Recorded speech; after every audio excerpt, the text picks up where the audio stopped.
The Cleveland Indians haven't been to the World Series since 1997 and haven't won one since 1948. To look ahead to their season, we're joined by Paul Hoynes of the Cleveland Plain Dealer. And Paul, the Indians have some questions on offense with Grady Sizemore hurt again, and Travis Hafner has not come close to a full season since 2007. Will we ever see these guys return to the level we saw them at when they were at their best? You know, I doubt that.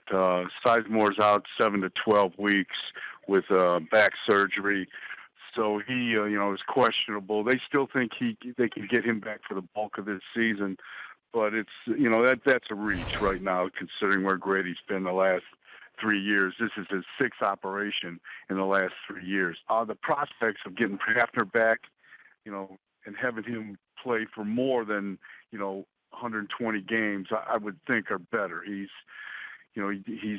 looks like he's over that shoulder problem that really changed his career.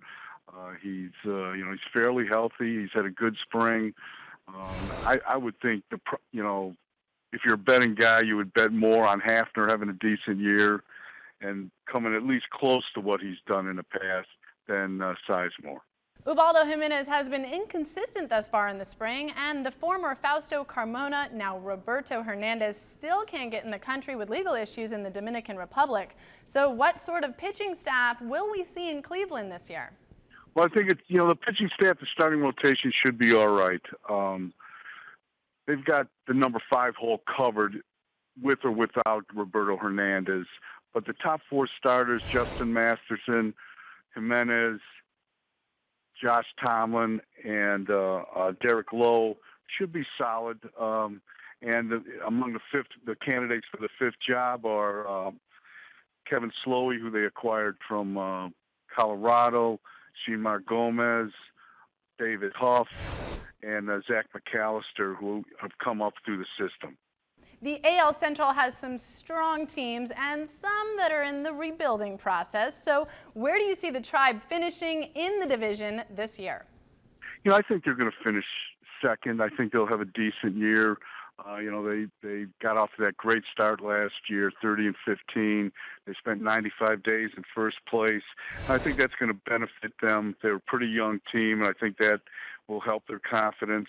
Offense is going to be a big question mark because they have a solid bullpen. I think the rotation is going to be good, but they didn't score a lot of runs last year, and they really haven't done too much to improve that offense. Outside of, just hoping that young players like Carlos Santana and Jason Kipnis and Lonnie Chisenhall and Michael Brantley can take another step forward in their development. So I think they were 80 and 82 last year. I wouldn't be surprised if they, won 85 to 86 games, but I don't think they've got enough to catch the Tigers, who are the class of the division. All right, thanks, Paul. Remember, for all your baseball needs, keep it logged on to foxsports.com. I'm Chelsea Cannell, and we'll see you next time. Pujols, Fielder, and baseball's biggest stars are on opening weekend. Only on Fox Saturday Baseball, April 7th.